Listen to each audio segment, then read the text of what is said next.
choice but to rely on informal moneylenders, friends and family, and the proverbial mattress to manage their household economy. But Jean Kabongo on a mission to change that by providing the poor with access to Finca, a global microfinance that offers an innovative service known as agency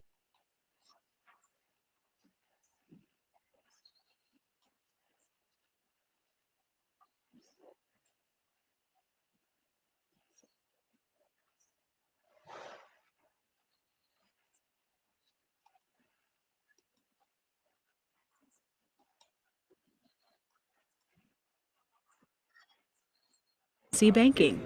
Aujourd'hui, ce travail est devenu ma passion. Ma passion dans la mesure où, au moment où on commençait le agency banking, moi-même, je ne comprenais pas quoi est-ce que ça allait donner. Rather than build brick-and-mortar bank branches, Finca Express provides financial services through a network of trained agents who operate out of their own shops and businesses. Mais avec Finca Express, nous disons que le modèle d'affaires, c'est celui de pouvoir utiliser un canal transactionnel, un canal d'acquisition de clients qui soit le plus moins cher possible par rapport à nous.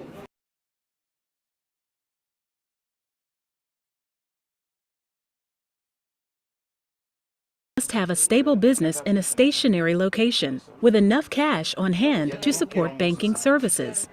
De faire les retraits, c'est facile, hein? Quand vous venez à n'importe quel montant, on va vous servir, il n'y a pas un problème. Establishing financial services for those living in poverty can be a challenge. Early on, Finca had to figure a way to identify account holders in a country where many people lacked ID cards. So they came up with a high-tech solution that many developed countries have yet to adopt: the digital fingerprint. Customers simply scan their finger, provide their bank account number, and withdraw their money. Finca est en train de servir la population la plus pauvre, plus démunie. Et nous avons même des clients qui sont analphabètes. Et donc, ce que nous avons voulu, c'est de rendre les services beaucoup plus simples et beaucoup plus utilisable par tout le monde. Another incentive: there are no transaction fees, so customers are able to make small, frequent deposits without penalty. Patrick Bismana makes under $90 a month working in a soap factory, yet he deposits money into his savings account every week.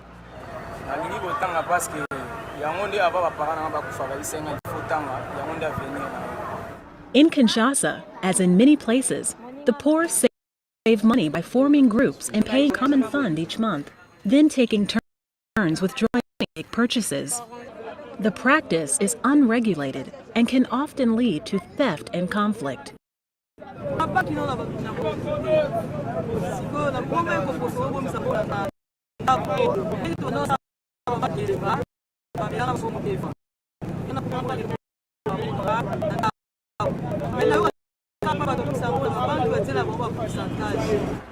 Safety is another benefit that Finca provides its non-traditional clients.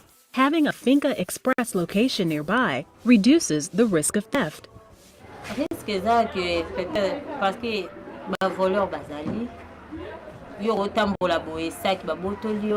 Seraphine Moulet is a kindergarten teacher who sells a variety of goods for extra income. When her all-woman sales group applied for a loan from Finca, they received 2 weeks of business training, as well as the money.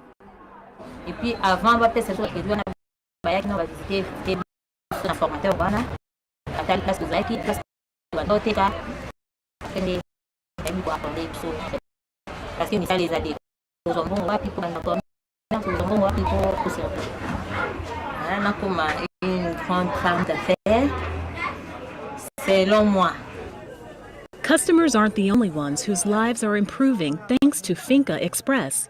Agents like Diego Twaka earn extra income through commissions, and belonging to the Finca network also increases traffic to their own businesses, improving their revenues.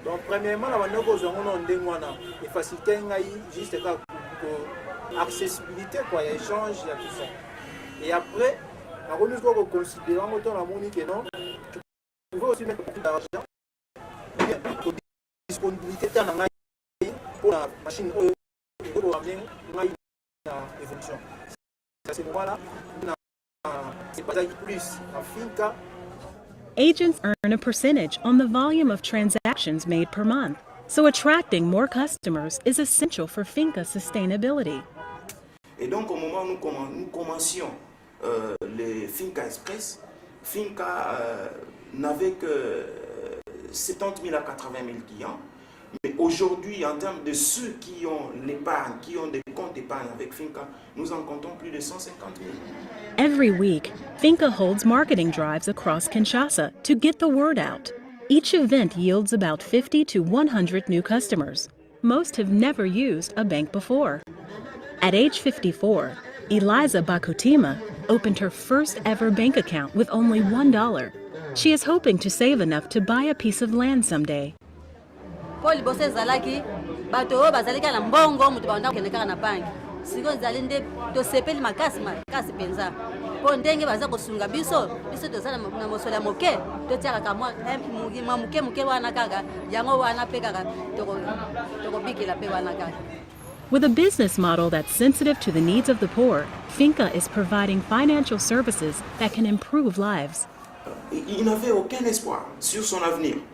Mais ayant été convaincu par nous qu'il peut commencer à faire des petites épargnes en utilisant Finca Express, cette personne met un peu d'argent de côté, aujourd'hui qui s'est constitué un capital, qui achète sa marchandise, qui commence à vendre, qui paye les minerales pour les enfants et qui a la possibilité aujourd'hui de trouver une maison.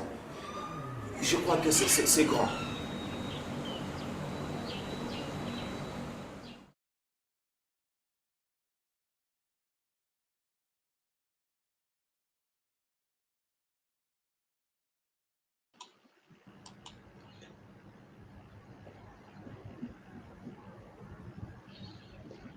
We're back into the studio. Good morning, everybody, wherever you're watching us from, across the continent of Africa, globally, whether in the United States and the Asian countries. You're welcome to our Fintech Podcast Africa. The topic this morning on our channel today is overcoming challenges, exploring the obstacles and solutions in scaling agent banking across Africa. In this episode, we're going to talk about the world of agent banking in Africa and explore the challenges faced by organizations in scaling these innovative financial services across the continent. Agent banking, you will believe with me, has emerged as a powerful tool to bridge the gap between traditional banking services and the unbanked population. We'll discuss the obstacles that hinder the expansion of agent banking and uncover potential solutions to overcome these challenges. Join us today as we shed light on the transformative potential of agent banking and its role in promoting financial inclusion in Africa. With me today in the studio is no other person than Mr. Olojo Victor. Mr. Olojo Victor, you're welcome to Africa Fintech Podcast. Thank you very much for having me. It's always a pleasure to be with you, and thank you for the great job you're doing to promote financial inclusion across Africa. Thank you, Mr. Olojo. We've been on this journey for quite some years now, and I want to use this time also to appreciate what you're doing, because you picked this up at the very earliest stage and you've never dropped it. So if no one celebrates you, I just want you to know that Africa Fintech Podcast celebrates you. Thank you. Financial Inclusion Africa celebrates you. Thank you. Thank you very much. Thank you. For a start, Mr. Olojo Victor, can you just introduce yourself? Okay. Thank you very much. So again, my name is Olojo Victor. I am a financial inclusion enthusiast. I currently serve as national president of the Association of Mobile Money and Bank Agents in Nigeria. I'm very passionate about financial inclusion. We've been at the forefront of financial inclusion since the early days that the CBN actually spearheaded by releasing the framework for financial inclusion in Nigeria. So as early as 2011, 2012, we've been working, very closely in terms of agency banking, mobile money, and all the efforts to actually deepen and drive financial inclusion in Nigeria. I'm very passionate about um, opening account, activation, credit.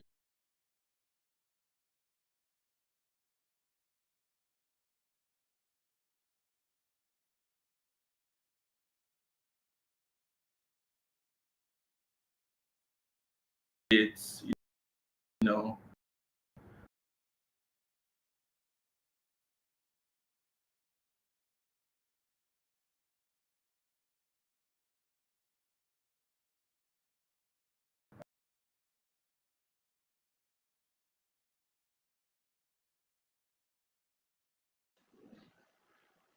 I think we're losing Mr. Olojo, but we'll get him back into the studio.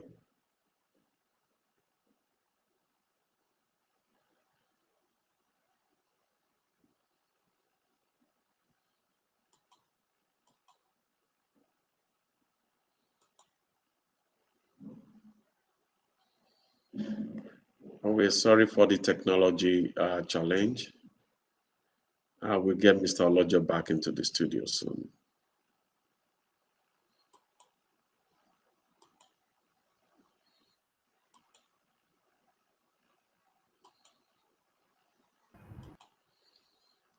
Welcome back, Mr. Olojo.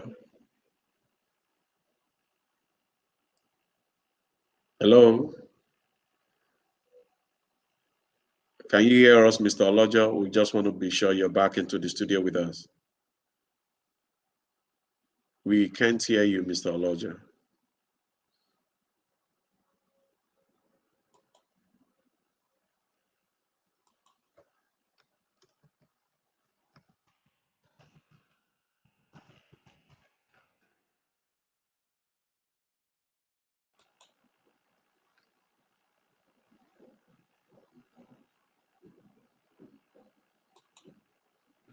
Mr. Olojo?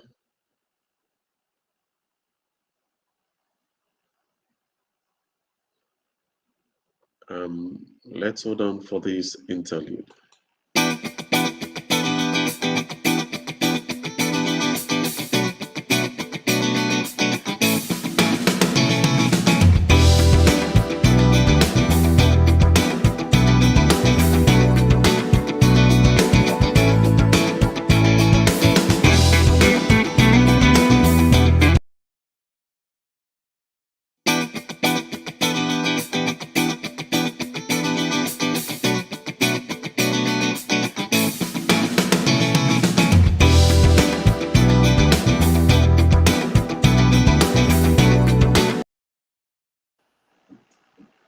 Hello, Mr. Olojo, are you back with us? Hello?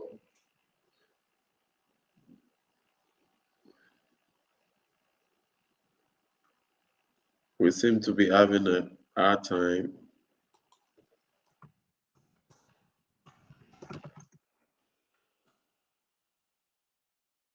getting Mr. Olojo back, but we'll work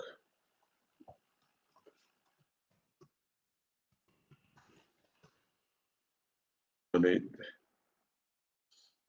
Hello?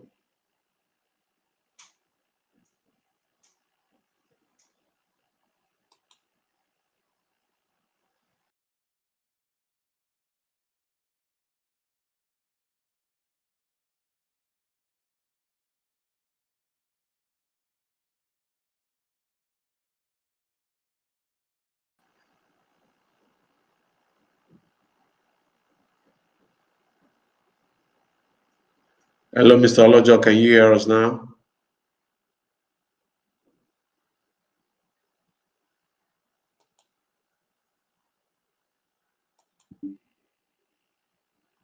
We can't hear you, Mr. Olojo. We can see you, but we can't hear you.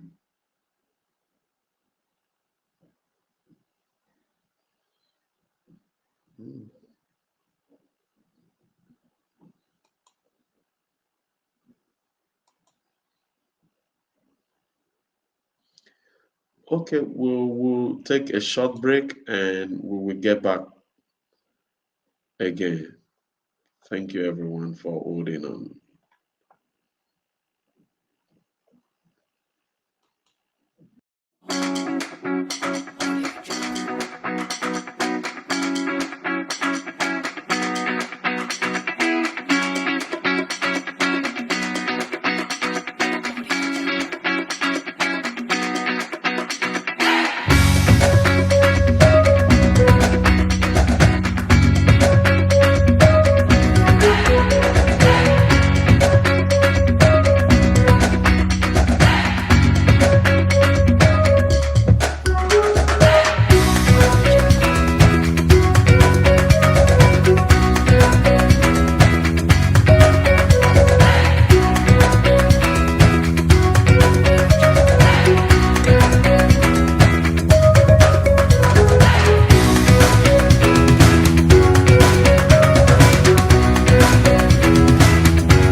Okay, I don't think I can hear you Okay, now. Mr. If you can Olojo, thank you. better. Okay, we got it back again. We got it All right, back great. again. Thank you so much. Our viewers and listeners, sorry about that. Sometimes we don't have technology under our control, but it's also good that we can also fix it anytime it happens. So, Mr. Olojo, over to you. You were introducing yourself actually when we had the technology issue. Can you please start again and introduce yourself so that our viewers back home can get to know you? Okay, so thank you very much. I would take that again. My name is Olojo Victor. I currently serve as National President for the Association of Mobile Money and Bank Agents in Nigeria, AMBAN. I also run my business. I'm very passionate about agency banking. I run agent network management company. Um, I'm passionate about adoption, about credits. I'm also very passionate about the informal market in Nigeria. We've been in this business or in this duty since the very early days of financial inclusion when the CBN released the framework, for financial inclusion as early as 2011, 2012. And so far, so good.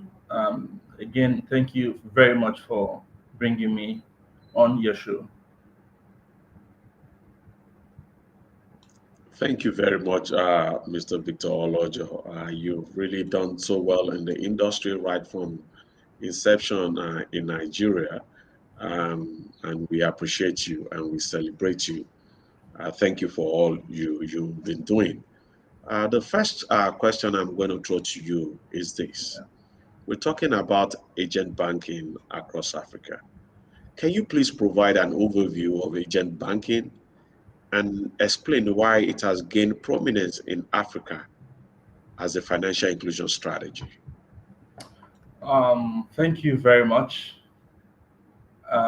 Just to start, I remember as far back as 2009, whilst I was in Abuja then, and I was working with a telco. So, and at that point, I was actually thinking of an alternative way through which people could actually send money outside the banking system. What was prominent then, if you were in Nigeria, was it was more easier for you to send someone airtime, I mean credits. You could send someone airtime of say 1.5, and the person goes to maybe a call shop, a phone shop somewhere, and sells that same at a lower value just to get money. I mean, that was what was prevalent then. Not even the stress, not even sending through bank accounts, those days, if you had someone in the village, all you needed to do was send them airtime for 1.5, and they'll go look for a card vendor where they could sell it for maybe a lower value of 1.3 or 1.4, depending on the bargain. And looking from hindsight, I mean, one would appreciate how far we have come, you know, as a country and as a continent. I mean, a lot of things have happened over the past decade or so. you know there's been a lot of transformation. A lot of things have changed positively. There've been a lot of improvement, I mean, in terms of telcos, infrastructure, banking network, and the likes. So looking back, we are actually happy. And as a matter of fact, agency banking as a phenomenon has changed lives. I mean, Africa is better for it. The needle has indeed moved. I mean, lives are better for it. Lives are transformed for it. Businesses are better for it. Jobs have been created. Opportunities have been created. Lives have been made. So, I mean, there's a lot to say and to be thankful about, regarding financial inclusion and agency banking. As a matter of fact, because it was somewhat novel, there were a lot of confusion, as in not having a clear roadmap, and having to look at East Africa and lacking to see, okay, can we do, for instance, in West Africa, for some countries in particular who felt they could adopt the model of East Africa, hook, line, and sinker, and such models were not actually gaining traction. We've had several challenges: infrastructural, policy, cultural, and the likes. But on the overall, I think agency banking has been more of good. In fact, way incomparably, it's been good and very good for the continent. Yes, thank you. Thank you, Mr. Olojo. You actually talked about the challenges, that has been hindering agent banking services across the continent. But I'll still like to take you on that. Can you please expatiate when you talk about these challenges, the hindering factors as concerning agent banking in Africa? Can you just expatiate on the few challenges you've mentioned? Yeah, well, just to pick on some, the challenges are quite enormous, but we are happy that through the effort of critical stakeholders, researchers, international institutions, and all other partners, I mean, we are well able to overcome those challenges. But some are still with us, and they remain very obvious. So let me start with policy. I mean, policy challenges. Policy is a very huge problem in Africa. Most times our policies are not well thought out before being implemented, or probably those policies are not given proper afterthought as to what implications may come of those policies. So for me, I would say we probably should have made better progress, in Africa, but say policy. And I would take Nigeria for an instance. During the early days of financial inclusion agency banking, telcos were actually barred from actually playing in the sector. The CBN had a very valid argument as to why telcos should be barred from playing in the sector. Whereas in other African countries like Ghana, like Kenya, Tanzania, Uganda. I mean, telco giants were actually spearheading activities of mobile money and agency banking in these places. So in Nigeria, it was a thing of policy from government, from the CBN, for instance. The CBN particularly just wanted licensed players, to actually carry out services regarding mobile money operations, regarding agency banking. So that actually slowed down the pace of progress in Nigeria. Whereas in Ghana, it took fast pace, Uganda, and of course, the pride of Africa when it comes to financial inclusion, Kenya, the early starters. Yeah, so policy continues to be a major source of concern.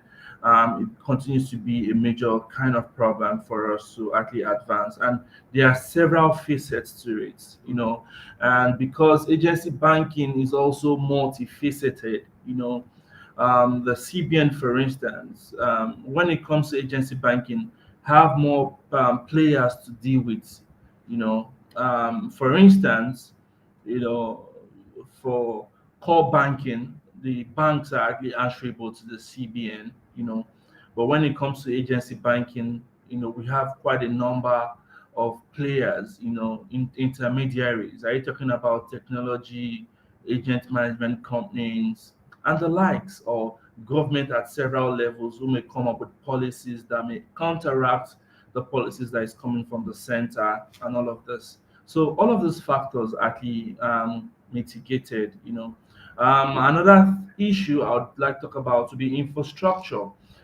Infrastructure is actually has been a key cause of concern in terms of penetration.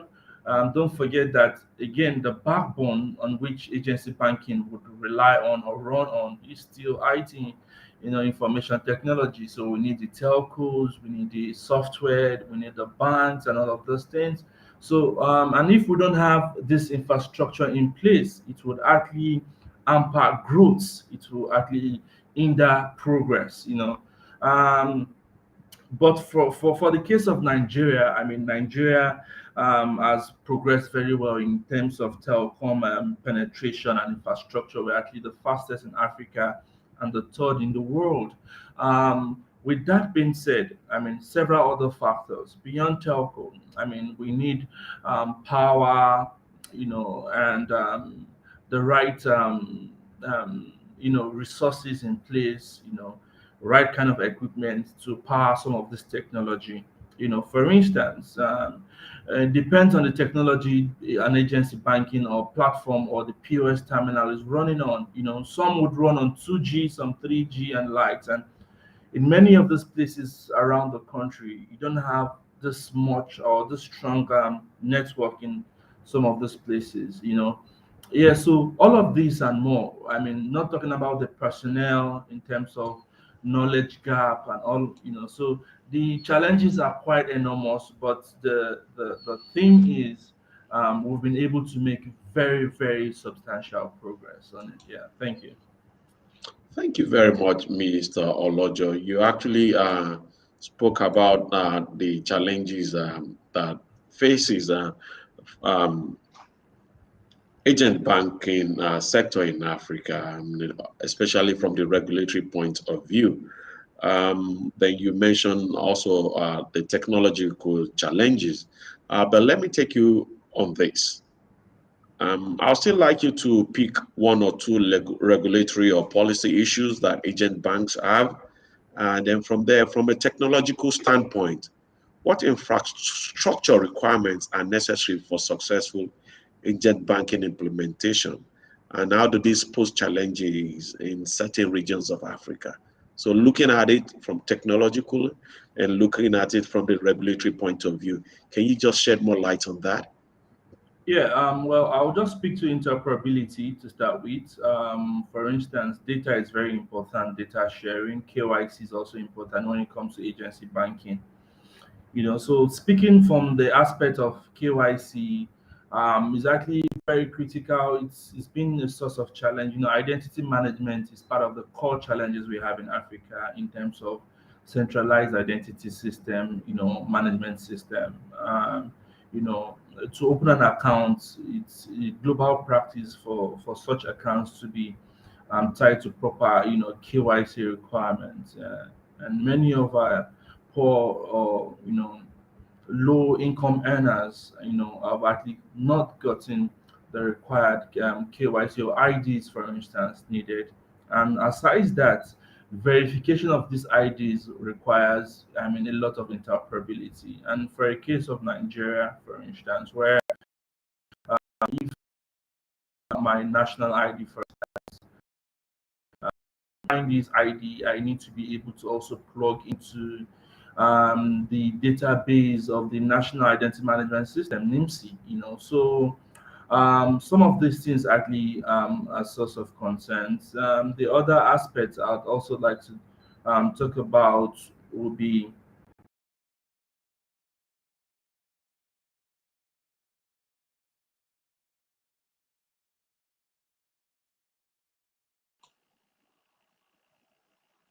Oh, Mr. Olojo.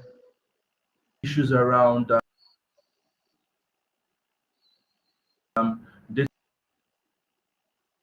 management when it comes to BVN, for instance. We have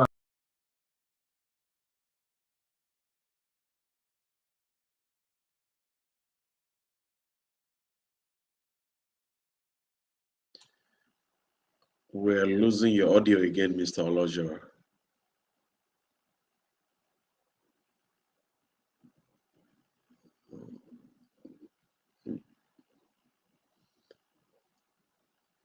terms of how multifunctional these devices can be. So we have devices that can do more functional activities, from thumb prints, where you can read your thumbprint, to take pictures for KYCs, or like Android, where you can use to also take evidences for receipts, and all of this. So these are some of the very good things we have. But again, internet penetration is still low, compared to what is required. We have very good internet access in major cities, but not in the rural areas. And if we are trying to save the rural areas, then more needs to be done. The government in Nigeria has pledged and made commitments to lay about cables around the country, and to see that internet access, is made accessible to all. And we trust that in coming years, all of this will be things of the past. Yeah, so that would be. Yeah. Thank you, Mr. Olojo, for letting us know about these challenges and what is actually going on in the sector to rectify these challenges. That's very good. Well, let's move away a little bit. Let's deviate a little bit. Um, Africa is rich in culture, and for everything we do in Africa, culture plays a very, very vital role. So the question to you now is, how do cultural factors and issues related to trust impact the adoption of agent banking among the unbanked populations in Africa? That's the first question. The other part of it is, what strategies can be employed to overcome these obstacles? Over to you, Mr. Olojo. All right, thank you very much for that question. Yes, for a fact, culture means a lot to us in Africa. Culture is like a folk way, is a way of life, is something that we identify with. As Africans, we are naturally very proud of our culture. We are very proud of our roots, our heritage, and all of this. Very important. And from experience, I can tell you that culture, as a matter of fact, played very, very critical role in terms of where we are now, and how how fast we can also grow. As a matter of fact, culture is actually very critical. And looking at it from experience, before now, there are several ways people would want to manage their funds, you know, because this is something that's been handed over to them by their fathers, by their forefathers. I mean, many years before now, not everybody saw the need to actually use banking system. I mean, the traders in the market, they actually get work for them. I mean, many people in the rural area of culture would rather just keep their monies in their houses. Many people by way of culture would rather just have some kind of save or kind of thing to keep your monies. So it's cultural re-engineering the adopt agency banking. And we've made, very paramount progress, because also by the time you're able to identify who are the critical stakeholders, and you start by also educating the stakeholders, it becomes easy for the stakeholders to also pass on the message, to their subject. More the subject see that you know superior is able to do what is or practice what is preaching, it becomes easy for them to also adopt. And in many cases, in the early days, driving financial change, part of what the bank stakeholders did was, when we actually approach some of these rural areas, towns or cities, we go to their cultural head, their religious head, or their chiefs and their kings, to go pay homage to them and introduce agency banking to them, and let them know that there are better ways to manage their finances, to access financial services and products, and how lives can be improved, through. So, in summary, whilst culture remains very important to Africans, it's also important that we identify our cultural leaders as key stakeholders in changing the narrative. Thank you very much, Mr. Olojo, for sharing that angle of culture, because in Africa, you can't talk about anything in Africa without talking about the culture. And it's very, very important we share more light on that. Let me ask you this now. Are there any noteworthy case studies or organizations that have successfully implemented and scaled agent banking in Africa? And what can we learn from their experiences? You've been on this for a while now. Can you please share with us notable organizations or impacts across Africa, and what their experiences were, and what we can learn from them? Thank you. Thank you very much. I will start with M-Pesa in Kenya. I think M-Pesa, like, is a trailblazer. They opened up this channel. They found a path on which, virtually the whole of the continent is running on right now.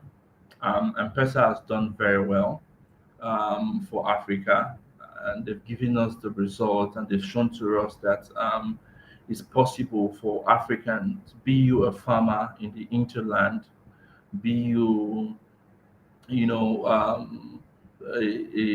know, a worker, a factory worker, into transport or any kind of business in the most remote part of Africa, your financial future is secured with, providing the best of financial services.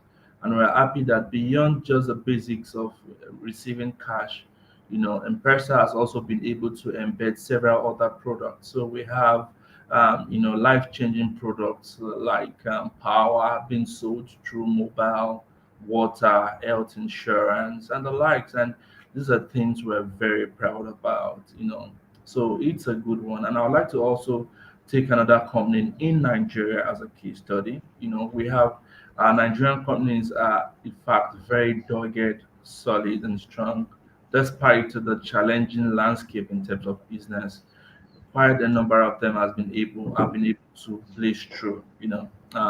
We have great guys like OP. OP just recently, the MD, the senior vice president or so of OP, Mr. Akomo, actually announced on LinkedIn today that OP had actually signed an agreement with Guinness. Guinness is one of the very big drink company in Nigeria, beer products and FMCG. and how they would be able to use, they will be adopting OPay mobile wallets for payment across, their distribution line. So, I mean, this is really good news for us, and we hope to see more things like this. And if you mention other companies like Money Points, who is also blazing the trail in terms of performance and doing great things. The banks, we have First Money, I mean, doing amazingly well in terms of penetration and adoption. Yeah, so we are happy. And the fact is, we've moved beyond the basics of just movement of cash, Kiko cash in, cash out, to selling life changing products. And what we're seeing now, we are seeing more agency banking companies, more mobile money operators partner with other organizations to sell products, be it investment products, micro insurance, pension, and all. And the reality is, we have a lot of more informal market across Africa. That's where the gold mine is. That's where the opportunities, is. That's where we have more lives to change through agency banking. Yeah, so I mean, the future is very promising. More work needs to be done. And now that we're in the era of the fintechs, I mean, we have more and more fintechs coming up, introducing amazing products. So it means that the best is yet to come. Actually, thank you.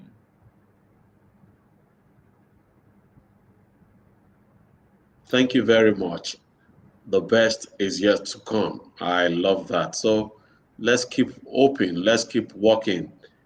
Solutions, products, definitely to enhance our agent banking and financial inclusion is on the way.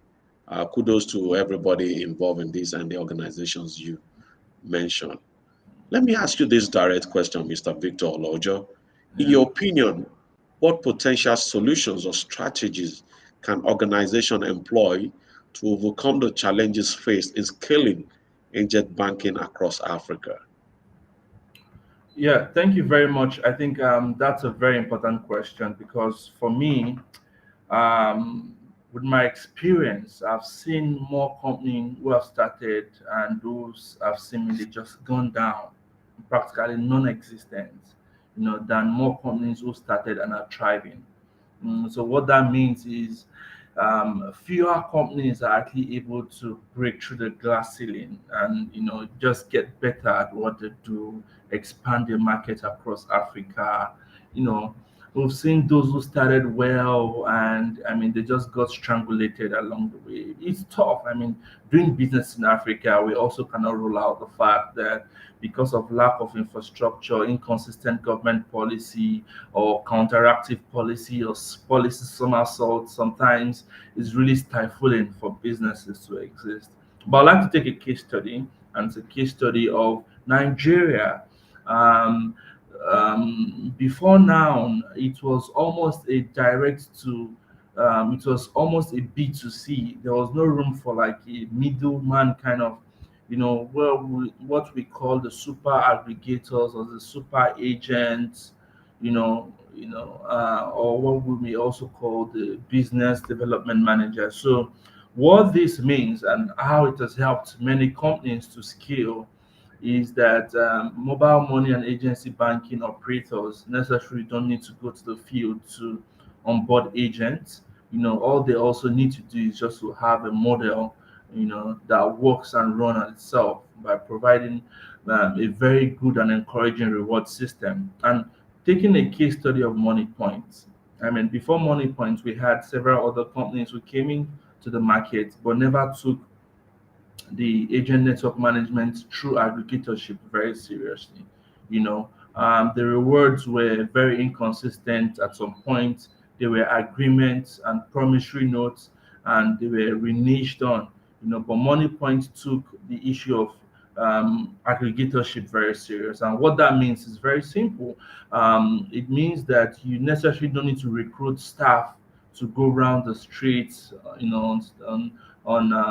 throughout the state, the rural areas. No, I mean the aggregator model has proven to be a very workable model, and all it means is just identify agents who are able to work, who have other agents under them who have like an agent networking model in place.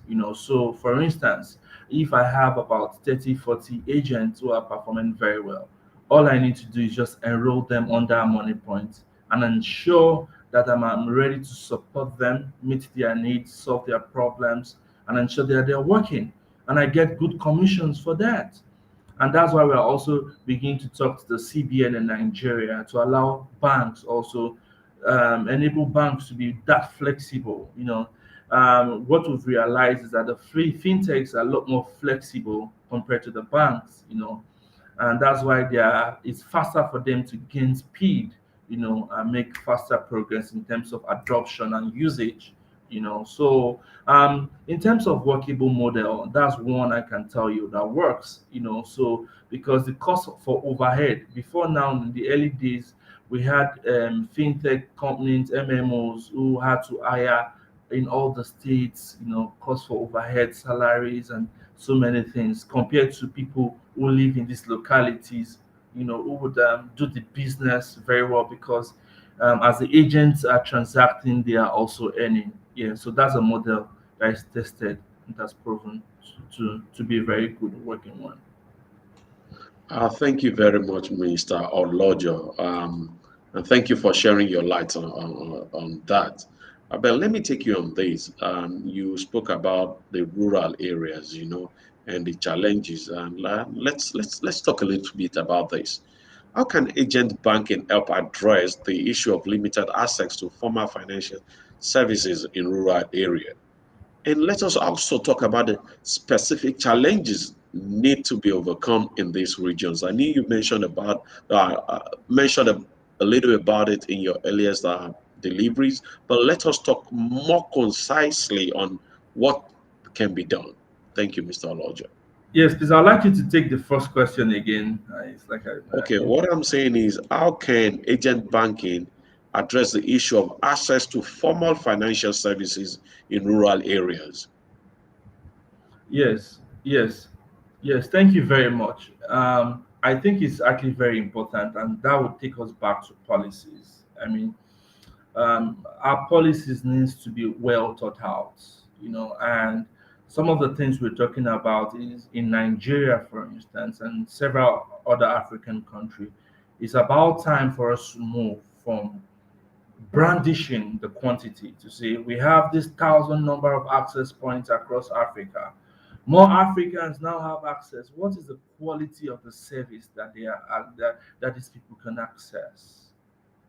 How well can these services actually impact the lives of these people?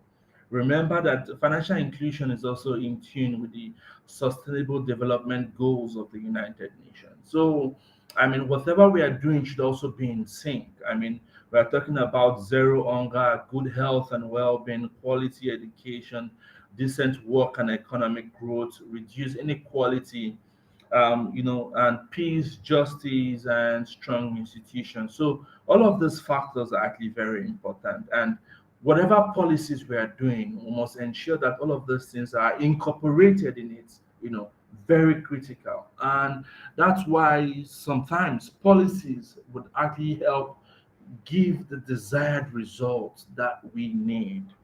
For instance, talking about insurance, I mean, in rural areas today, we have market days. We have days where generally farmers will bring their produce and all of that. And we've also said we've introduced insurance, we have pension. And what we've realized that so long these products are not backed up by some form of policies, it would hardly have impact in the lives of the people. For instance, is a thing of policy. When you own a car, you you are mandated to have an insurance, even if it's a third-party insurance. By law, it is required for you to have an insurance tied to whatever car you own. So until we begin to have some kind of coordinated approach, we're happy about the micro insurance and micro pension policies around, that has been formulated in Nigeria. But we need something that will be more streaming in the sense that rural dwellers are able to put some quota of their earnings or savings into insurance or into pension. This way would have far-reaching impact on the lives of the people. But so far, so good. I think that the most important thing is to get started, and that's where we are. The spread is there. Now we need to strengthen our policies for greater impact. Yeah, that's what it is. About that. Thank you. Thank you, Mr. Olojo. You're actually taking it stage by stage, and that's leading us into different aspects we need to talk about. But let us talk about financial literacy and awareness now. So, like we all know, rather, financial literacy and awareness are crucial for the successful adoption of agent banking. The question to you now is, how can organization and government collaborate to improve financial literacy among the unbanked populations? Yes, thank you very much. This is actually a very critical question. I mean, literacy continues to be a very important subject matter across the continent of Africa, and government needs to take more deliberate step and action towards financial literacy. And I'm happy that the Deputy CBN Governor, who is also in charge of the Financial Inclusion Secretariat, just a few days ago also released some statement around efforts around financial literacy. I mean, which is a very good one. It's the right step is a good step in the right direction. Um, the what we've seen, for instance, is we now have financial literacy channels. Where people can learn, people can go about to know more how to manage their income, how to do all of these things better, how to access financial services.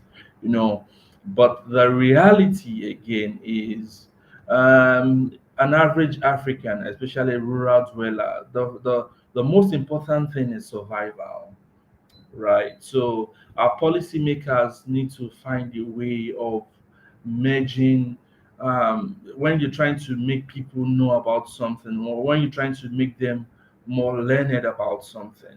y- there's a way you need to encourage or incentivize that process. For instance, a cart pusher in the market, it's the last thing on his mind would be for him to go on into to log into the website of the CBN to learn about financial literacy. So there needs to be some kind of strategy, embedded in that, and that's why a lot needs to be done in terms of agent network. I mean, I feel that the agent network has not been appropriately exploited or well exploited in terms of financial literacy. Although in Nigeria, for instance, we have the fiscal financial inclusion steering committee, and we have the awareness, literacy and awareness, we have the other one, which is mobilization. All of these are geared towards ensuring that there's proper financial literacy and advocacy. But the reality is that have we gotten that to that level yet to see we've gotten to a point where we can say Africa has gotten to the point where an average African is financially literate, or what strategies are we putting in place to ensure that this is done?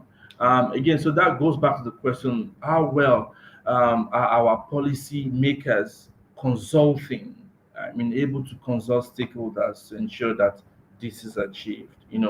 But again, we're happy to see that when you go on radio, there are jingles. When you go on TV, we have jingles, and some of these service providers have also introduced one or two strategies or methodologies in actually helping to make literacy possible.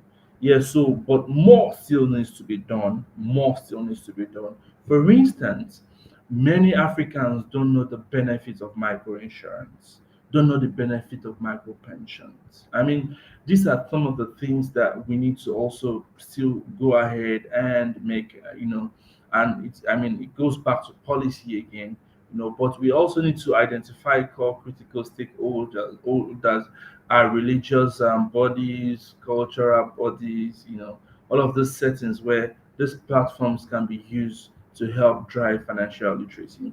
And most importantly, is the infusion of local dialects, languages, ways of life. I mean, so you don't intend to teach me financial literacy in English when I'm from a suburb in Kenya or Uganda. You know, let me teach me these things in a language that I understand or that I can easily pick, what modes. I mean, are you teaching financial literacy through billboards? I mean, so what channels are you using? Some of these things are actually very important. So we need to think out through all of this and find the most suitable ways, to actually get the minds of the people. Yeah. Okay. Thank you, Mr. Olojo, for that. A lot is going on, and more will still be done. For our viewers who are live, please, if you have any comments, any question, please kindly drop it on whichever channel you're watching from, Facebook, LinkedIn, and Twitter. Please, if you have any question, kindly drop it. Mr. Victor Olojo is here to take them. And if you kindly have any comments or any information that will also help in the discussion we're having today, please kindly send it to us. We'll just have a 10, 30 seconds interlude. Then after that, Mr. Olojo will be back. Thank you all.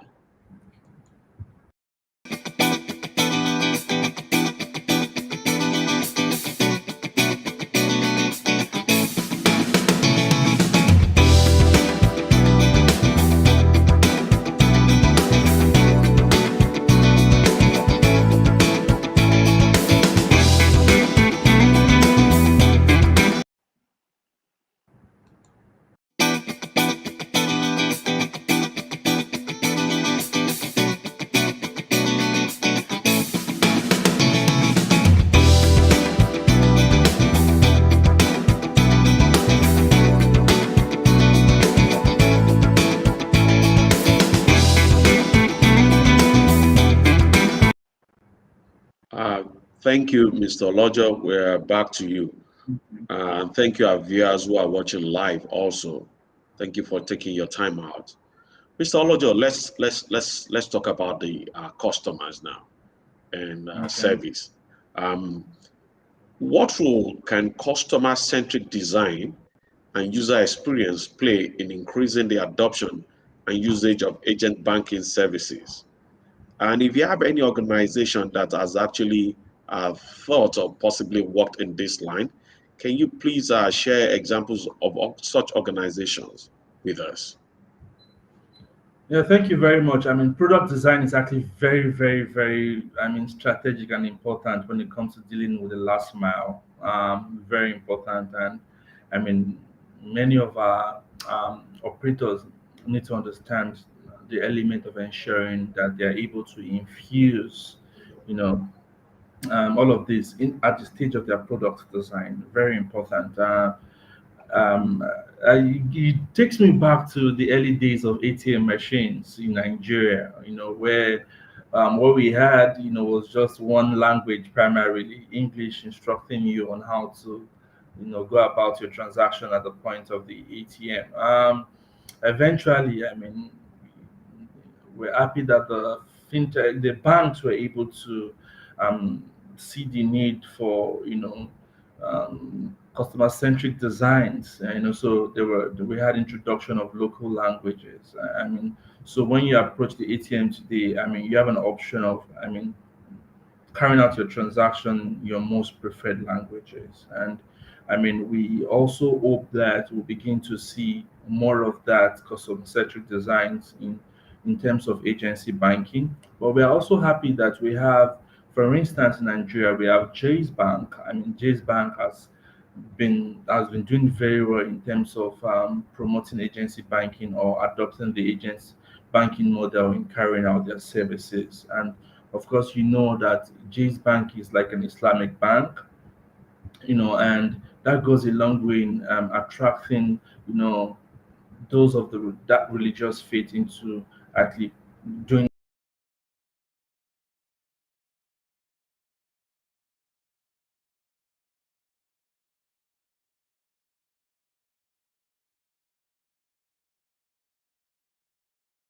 business and opening an account and get.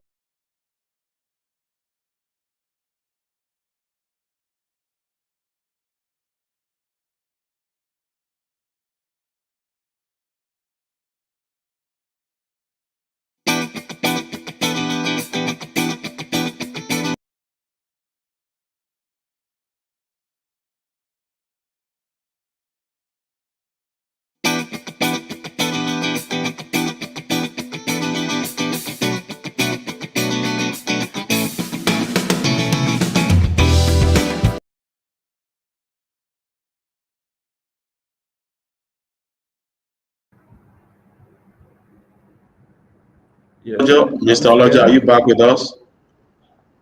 Yes. Okay. Can you hear me now? Yes, we can hear you. Can you please wrap up the last question? You were up for some few seconds. Okay. So, like I was referring to Jay's Bank. I was referring to Jay's Bank, an Islamic bank in Nigeria, and how they've been able to adopt agency banking in terms of churning out the kind of product they have. So, I mean, product design is actually very important, and more needs to be done. What we see right now in Nigeria is some of those products specially tailored, for specific industries. I mean, if you're familiar with the First Bank advert, I mean, that adverts tend to focus on in factory workers, industrial workers, payment of some of these guys earn on a daily basis, and First Money is trying to position itself as the best solution in terms of payment for such kind of classes. So, in terms of product development, and design, it's important that all of our operators actually puts the customer first in the design. At the early stage of this business, many of the things we noticed were not specially made, for the kind of markets. Talking about some specific markets, but we're happy that with time, many of those things have evolved and they keep getting better and better by the day. Thank you, Mr. Olojo. Getting better and getting better by the day. We're talking about customers now. And when we talk about customers, one key thing that is very important in these digital ages, data security and privacy. So the question to you is, when it comes to data security and privacy, what should organizations take to protect customer information and maintain trust that is needed in agents banking? Yes, I mean that data privacy is actually very important. I mean, 3 weeks ago, where it was something we're discussing about, and part of the issues we've had is how customers' data can easily be compromised. It's been a source of concern for us in Africa, on how operators must do better in terms of protecting data, customers' data. It's a lot, especially at the age we are right now, where we have big data forces, data mining, and all of that. It's not easier for people to actually track down your data and all of that. Or, as a matter of fact, your data could even be sold. So these are things that are of concern, and already we have very strong regulations backing this up in Nigeria. But implementation is also another aspect. But the reality is, what is on ground sometimes is totally different from what we have in the books. And the fact is, data are being sold, or data are being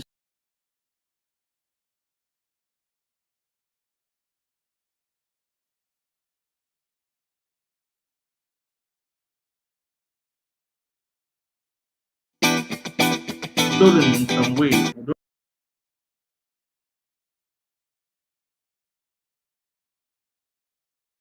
We don't know who is complicit in all of this.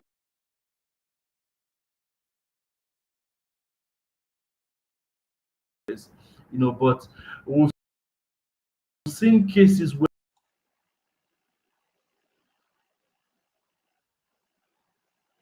Mr. Olojo will be back with us shortly.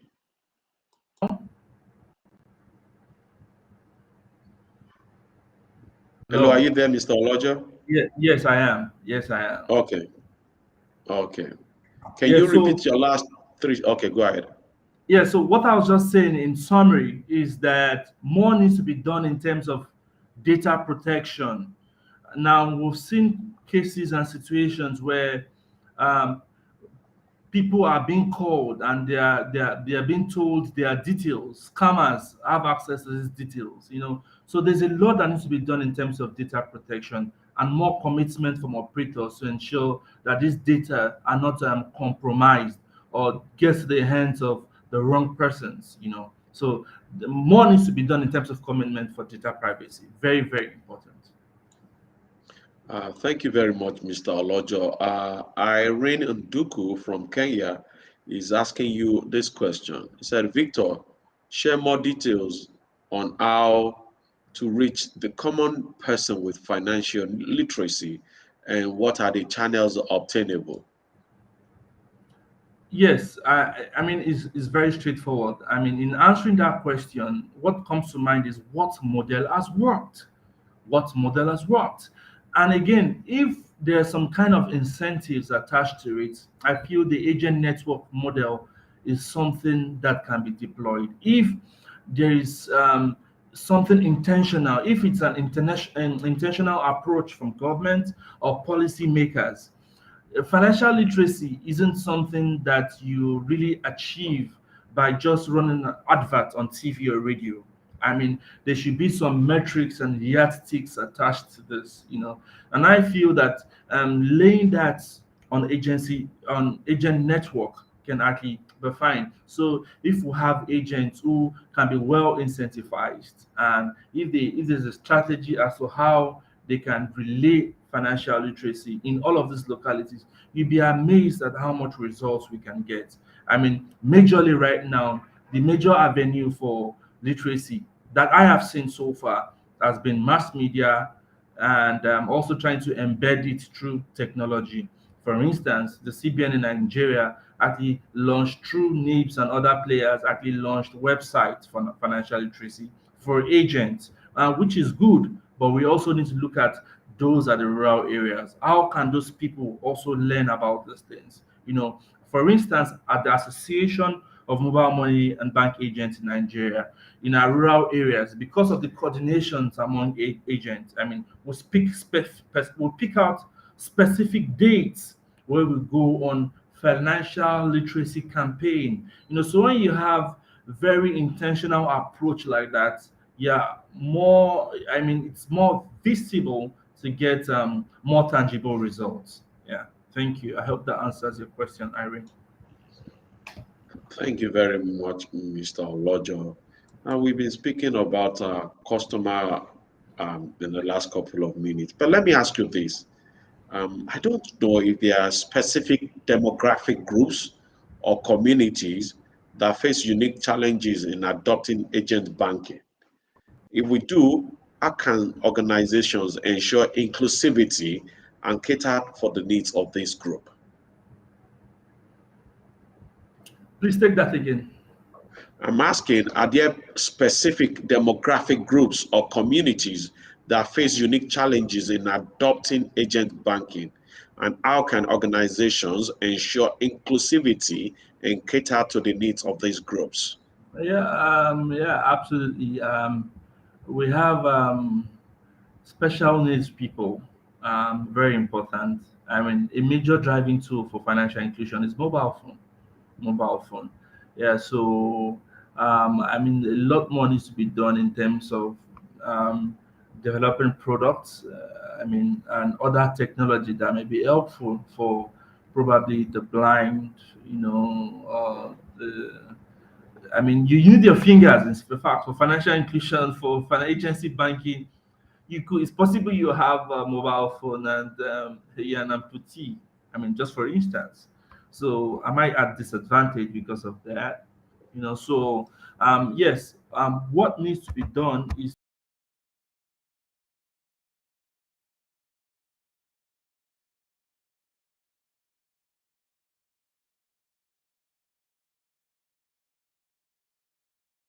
to see how technology can also. I mean, we're at a stage where we have voice several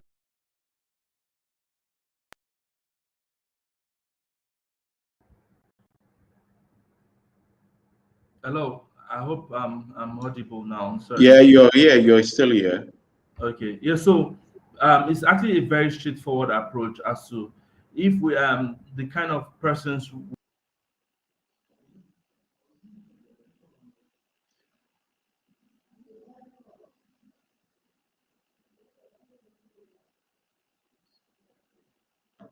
we have who may be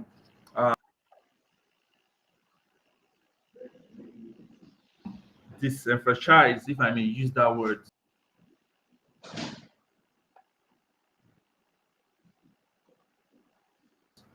So it differs from.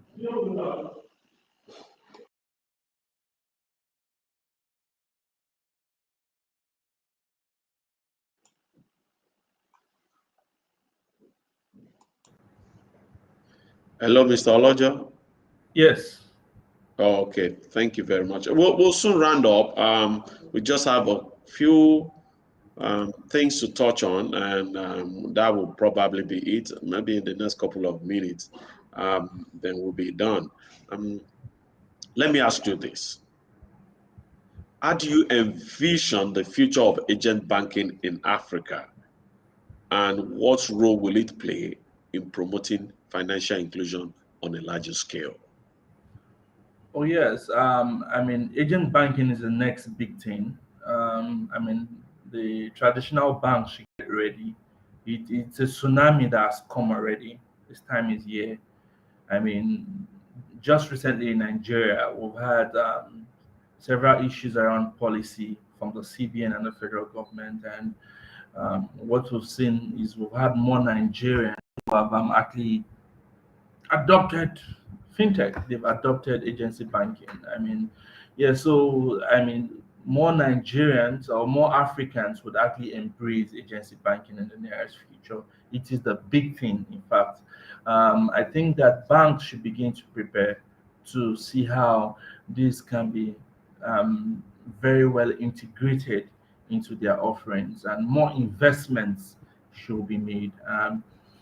Again, what we've seen a lot around Africa is that the element of privacy has been eroded. I mean, we have more and more agents who actually carry out their transactions under umbrellas or under trees. And yeah, so I think some of these things need to be looked at, because I mean, a very important element of agency banking and mobile money should be some kind of privacy and confidentiality. And where that is not there, I mean, it means the customer is exposed, the agent is exposed. So we need to begin to drive for standardization in terms of carrying out services across Africa. I mean, if the minimum should be kiosk, then operators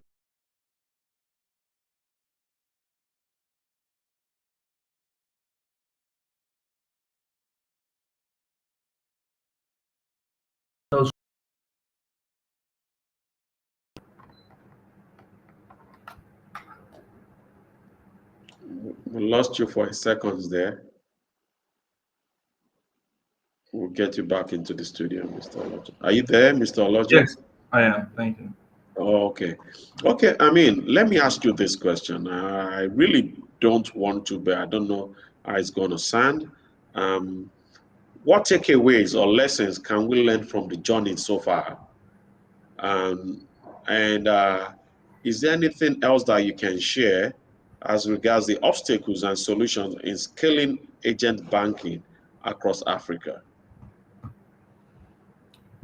Yeah, in terms of lessons, we've learned a lot. Of what we've seen is that there should be more room for openness and cooperation. Interoperability would give us more leverage and more mileage. We also would love to see a bit of ease of doing business across borders. I mean, we have a lot of border businesses. I mean, Africa is largely intertwined, interconnected. I mean, Africans do a lot of cross-border trades and transactions. So we'd like to see a lot more in this regard in terms of how operators can interoperate across borders. I mean, that would be a very beautiful thing. And I can't wait for that future to come upon us. I would love to see situations where I don't know how our CBN, bodies would have to cooperate, but I think a great unifier of Africa will be when um, operators will be able to interoperate across borders. I mean, where there will be no restrictions. That would be beautiful, even if it is capped. I mean, but we love to see stuff like that happening, where we can send money across borders and we can do transaction. It will help ease of doing business. Yes, but the greatest lesson for me is that of interoperability. You know. Mm. Well, more needs to be done. Interoperability, very important. Cross-border payments, very, very key. Hopefully, we'll get someone to come and talk to us on cross-border payments across Africa and the challenges and how best we can achieve it at a great length in Africa. But as we conclude, what final message or advice would you like to share with our audience regarding the future of agent banking and its impact on financial inclusion in Africa? Yeah, I mean, my closing remark, because I've been hands on in terms of financial inclusion, will be a measure of standardization. I mean, I'm going to repeat what I said earlier because I think it's something that policymakers across Africa, I mean, need to actually put into consideration. I mean, if an average agent, bank agent or mobile money agent is a representative of the principal, then it means we should have a minimum operational standard. you know. As a matter of fact, we've not spoken a lot about risk today, but again, the people who we are also trying to include and bring into the system are also exposed to a lot of risk if there is no proper standard way of carrying out our operations. So it goes back to see it's time for us to have the barest minimum in terms of standard of operations whilst delivering financial services to Africans across the continent. Thank you, Mr. David Olojo. You've actually helped us in dealing with some of the key issues as regards scaling up agent banking in Africa. Thank you very much. Thank you, our viewers all across the world, for joining us. Thank you, Mr. David Cranell, one of the leading professionals in the industry in Africa, for sharing a blog spot, an article on agent banking in Africa. We really appreciate that. There's no other person you've been listening to, you've been hearing in the last an hour thereabout than Mr. Victor Olojo. Mr. Victor Olojo, thank you very much for coming on the program. And the Thank you topic for today has been overcoming challenges, exploring the obstacles and solution in scaling agent banking across Africa. And I believe definitely that Mr. Victor Olojo has really dealt with this topic. Mr. Victor, it's a wonderful opportunity leaving your personal stuff to come and shed light with the whole audience in Africa on this special topic. And we strongly believe that when next we call on you, you will surely give us such opportunity also to share. Without wasting more time so that we can all get back into the activities of the day, my name is Ajetumobi Olumayowa from Africa Fintech Podcast. Until the next time we have a show, God bless you, stay blessed, real good. Thank you. Thank you very much Thank for you. joining us today. All have a good day.